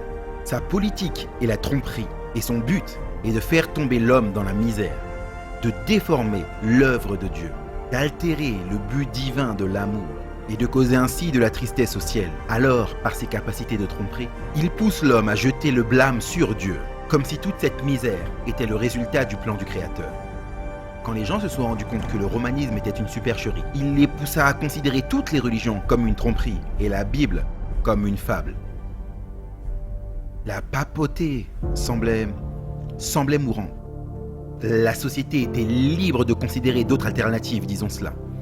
Cette période des Lumières, de la pensée libre, était en fait le début de ce qu'on appelle la science moderne. Ce mouvement s'éloignant de toute autorité, on y pense comme le temps ou la période de temps appelée les Lumières. Vous n'avez plus la bride au cou. Et vous pouvez commencer à explorer, et vous commencez à regarder, et commencer à utiliser le raisonnement humain. Les gens en fait passaient d'une confiance dans le gouvernement et dans l'Église à vouloir penser par eux-mêmes et d'arriver à plus de liberté humaine. Et cette liberté a été dans plusieurs directions, incluant un éloignement de la croyance en Dieu. Si ce n'avait pas été pour la Révolution française et l'état d'esprit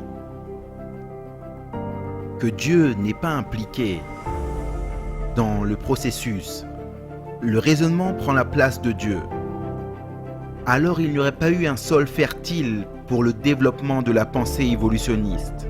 La nouvelle génération, si vous voulez, de ces individus en sciences de la Terre les plus connus, Lyell, Darwin, arrive au devant de la scène dans les années 1800. Charles Lyell était un géologue qui, pour la première fois, a introduit le concept de longue période de temps dans le développement des caractéristiques géologiques, et ensuite il a écrit cette œuvre, Les principes de géologie. Ces vues géologiques que Lyell embrasse dans son livre seront connues comme l'uniformitarisme. L'uniformitarisme est la croyance que les choses telles qu'elles se sont développées et arrivent aujourd'hui ne sont pas différentes de ce qu'elles étaient dans le passé. Donc si quelque chose prend beaucoup de temps pour se développer aujourd'hui, cela a dû prendre beaucoup de temps dans le passé. L'uniformitarisme est la base pour croire en des périodes de millions d'années qui est si critique pour la théorie de l'évolution. La large acceptation des principes derrière l'uniformitarisme a été prédite dans la Bible, comme étant l'une des principales raisons pourquoi les gens à la fin des temps rejetteront non seulement la création, mais aussi le déluge global. Il viendra un temps dans les derniers jours où des moqueurs, marchant selon leur propre convoitise et disant « Où est la promesse de son avènement ?» Car depuis que nos pères sont morts, toutes les choses sont au même état qu'au commencement de la création. C'est ce que l'uniformitarisme enseigne, que toute chose demeure au même rythme depuis le commencement.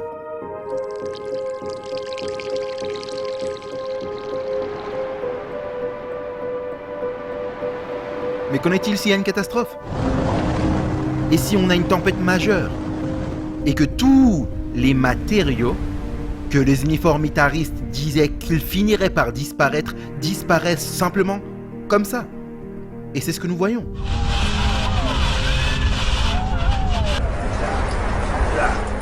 La vision que les choses sont demeurées les mêmes depuis le commencement est une philosophie contre laquelle Dieu avertit qui caractérisera un système de croyance à la fin des temps.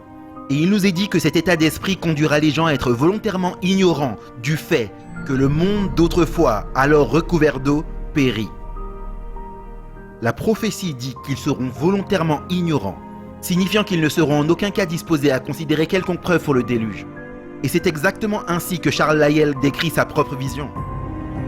Lyell écrivit concernant les fossiles en disant « Nous ne pouvons pas créditer le déluge universel pour leur présence actuelle. Je tiens dans la plus haute abomination la plupart des académiciens les mieux éduqués. Ces systèmes qui sont construits avec leur fondation dans l'air et ne peuvent pas être soutenus sans un miracle. » En tant que naturaliste, Charles Lyell rejetait tout miracle comme une explication. Mais ce ne sont pas ses observations scientifiques qui l'ont amené à cette conclusion. C'était son engagement envers son propre point de vue. Il révéla son biais envers le récit biblique du déluge quand, dans une lettre, il écrivit « Ces visions des âges géologiques délivreront la science de Moïse. » Ces idées sont ensuite passées de Charles Lyell au jeune homme de 22 ans étudiant au séminaire, Charles Darwin. Lorsque Charles Darwin a été commissionné pour voyager sur le Beagle, un des livres qu'il a pris avec lui était le livre de Charles Lyell, Principes de géologie. Et le voici lisant ces informations et il arrive aux îles Galapagos et il voit ces pinsons. Et les pinsons sont d'une telle large variété. Et donc l'idée lui vient que ces pinsons, manifestement, ont évolué à partir d'une paire qui est arrivée sur l'île et toute la variété a évolué par la suite. Et donc, ces idées géologiques concordaient, mais cela a dû prendre du temps.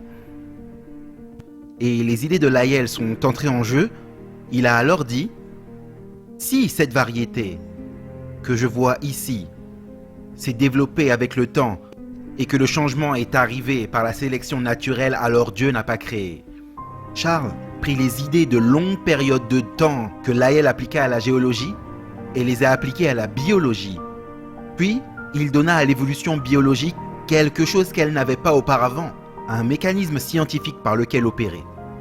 Darwin est arrivé avec cette idée nouvelle de la sélection naturelle et c'était une sorte de solution miracle à l'époque. C'est ce qui a apporté la plausibilité. Que maintenant on a trouvé un mécanisme qui peut expliquer ce changement sur de longues périodes de temps. Darwin devint plus tard ami proche avec Lyell. Et il est dit par certaines personnes qu'il était la personne la plus influente dans la vie de Darwin. Darwin a commenté sur la vision de Lyell concernant le déluge et dit « Lyell est des plus convaincus qu'il a ébranlé la croyance dans le déluge beaucoup plus efficacement en n'ayant jamais dit un mot contre la Bible que s'il avait fait autrement. » Et au milieu du 19e siècle, les choses ont commencé à changer. Vers la fin de ce siècle, la communauté scientifique a commencé à exclure Dieu de ses interprétations. Maintenant, Dieu a été exclu du menu explicatif de la communauté scientifique.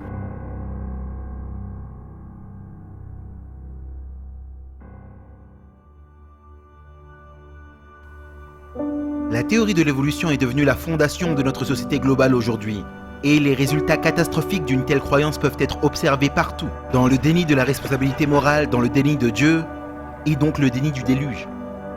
Et peut-être plus qu'aucune autre croyance, l'évolution a poussé notre société à la magnitude de méchanceté qui existait au temps de Noé. Et Dieu vit que la méchanceté de l'homme était grande sur la terre, et que toute son imagination et les pensées de son cœur étaient constamment tournées vers le mal. La méchanceté et le mal définissent les pensées de l'homme avant le déluge. Cela nous est d'autant plus applicable lorsque nous considérons ce que dit la Bible concernant les pensées du méchant. Le méchant, dans l'arrogance de son visage, ne cherche pas Dieu. Dieu n'est pas dans toutes ses pensées. Quand la Bible dit que Dieu n'est pas dans toutes ses pensées, ce qui est vraiment dit, c'est que Dieu n'est dans aucune de ses pensées.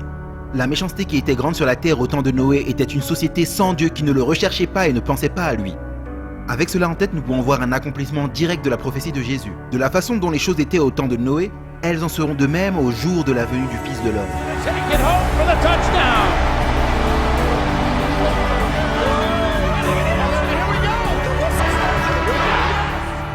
Nous arrivons au point, dans ce monde aujourd'hui, où Dieu est tellement marginalisé, même dans les systèmes politiques et les lois qui sont proclamées, qu'il est, à tous égards, effacé de l'existence humaine et de la psyché humaine.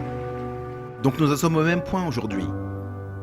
Certaines des choses qui sont arrivées avant le déluge, en particulier, la Bible nous dit que la terre était remplie de violence. Et de toute évidence, les gens n'étaient pas seulement coupables de commettre des violences. Il semble qu'ils étaient divertis par la violence. Et c'est quelque chose qui se passe dans le monde maintenant. Beaucoup de gens sophistiqués et gentils seraient choqués à l'idée d'être coupables de meurtre. Mais ils ne pensent pas à deux fois à l'idée d'être divertis par quelqu'un qui commet un meurtre. Il en est de même avec la loi de l'adultère. Les gens disent « Oh, je ne commettrai jamais l'adultère ». Mais ils sont divertis en le regardant. Et la Bible dit que ce n'est pas seulement ceux qui le font, mais ceux qui prennent du plaisir dans ceux qui le font. L'état d'esprit fait ce qu'il te plaît et ce qui nous accompagne aujourd'hui.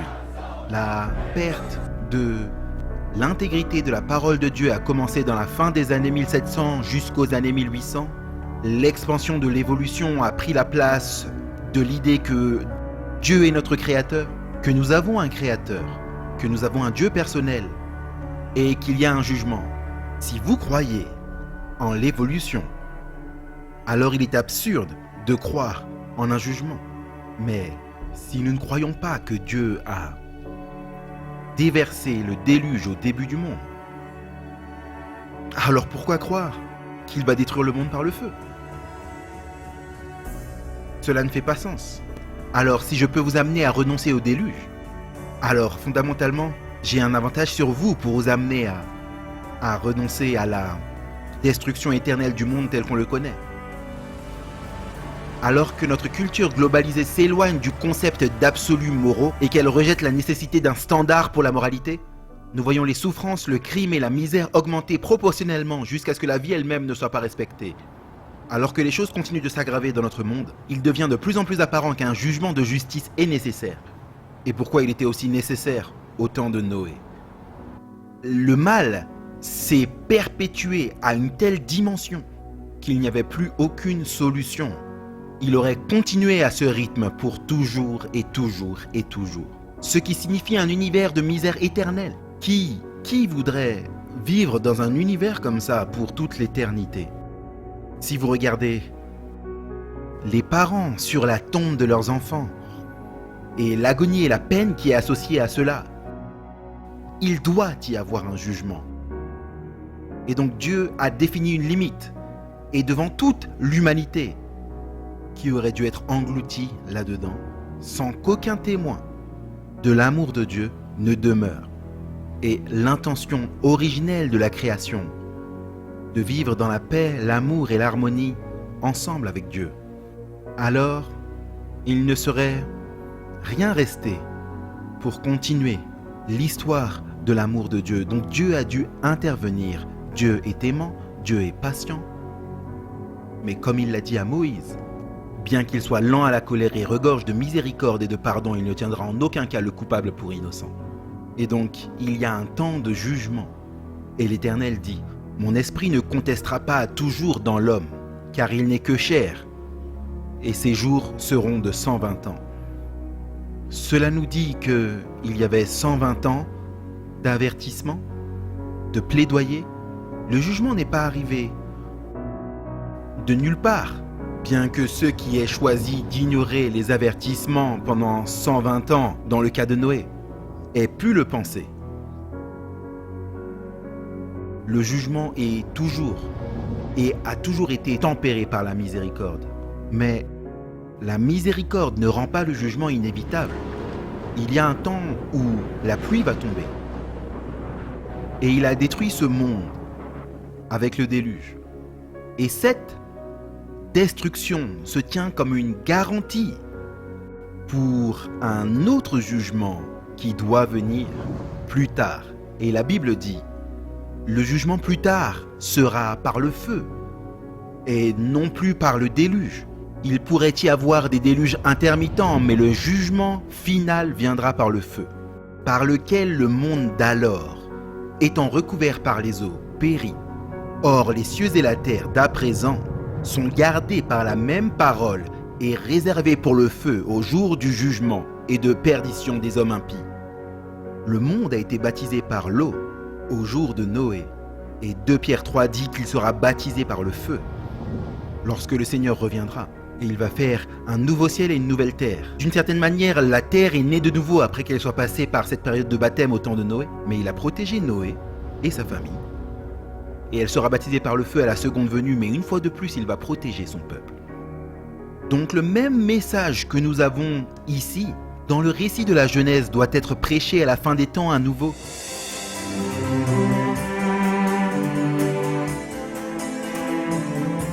À la fin des temps, les jours de Noé seront à nouveau répétés, et les rochers et les fossiles de la terre portent témoignage de ce fait. Comme l'histoire de la Genèse, la terre elle-même est une archive et une prophétie nous avertissant d'un autre jugement qui doit arriver. Mais quand? À la fin des temps, il y a 3 avertissements qui sont donnés à l'homme qui précède immédiatement la seconde venue de Christ.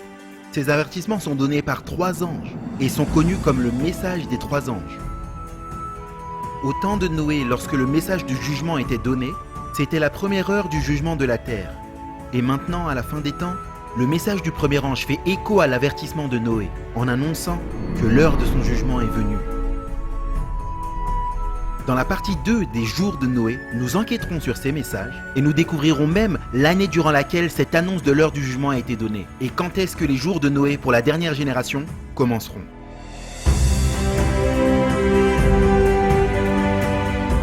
L'histoire de l'arche est en gros parallèle au message des 3 anges. Les messages des 3 anges d'Apocalypse 14 sont les derniers messages de Dieu pour le monde. C'est un message de la fin des temps. Et en fait, c'est un message qui prépare le monde pour la venue de Christ. Noah a suivi les instructions de Dieu dans la préparation de l'arche. Et nous verrons comment les messages des 3 anges nous pointent vers une ancienne structure designée par Dieu, qui révèle les instructions que le peuple de Dieu doit suivre dans sa préparation pour sa seconde venue à la fin des temps. Le message du premier ange nous pointe vers la vérité, le message du second ange nous pointe vers la contrefaçon, et le message du troisième ange dit « choisissez ». Et Noah a appelé les gens à un choix. Choisissez, faites votre décision, mais sachez que ces décisions sont finales. L'heure du jugement arrive. Les gens sont prévenus en avance parce que Dieu aime l'humanité et veut la sauver. Et Dieu verra une fois de plus la méchanceté de l'homme et dira que les pensées de son cœur et de son esprit sont continuellement pointées vers le mal. Et il apportera une fois de plus le jugement. Donc c'est un message d'avertissement, c'est un message d'amour, mais c'est également un message qui dit qu'il y a un jugement qui vient.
Lorsque je suis entré en contact avec la vérité biblique, je suis entré en contact avec un choix.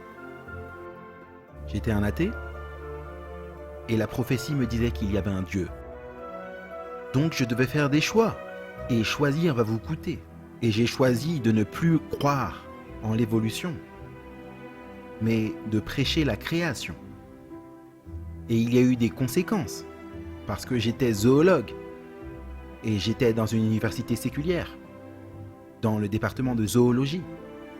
Donc, la conséquence était que j'ai démissionné, sachant que je n'étais plus prêt à compromettre ce en quoi je croyais pour un gain financier. Vous savez, il y a pour moi des choses encourageantes et qui donnent à réfléchir dans l'histoire du déluge. L'une d'entre elles est que vous ne pouvez pas attendre jusqu'à ce qu'un message soit populaire. Si c'est la vérité, il vous faut y accrocher, qu'importe ce qu'on fait dans le monde. Une fois, quelqu'un a dit que une idée folle est toujours une idée folle, même si 1 million de personnes y croient. Et même si Noé était dans la minorité, il est clair aujourd'hui qu'il avait raison.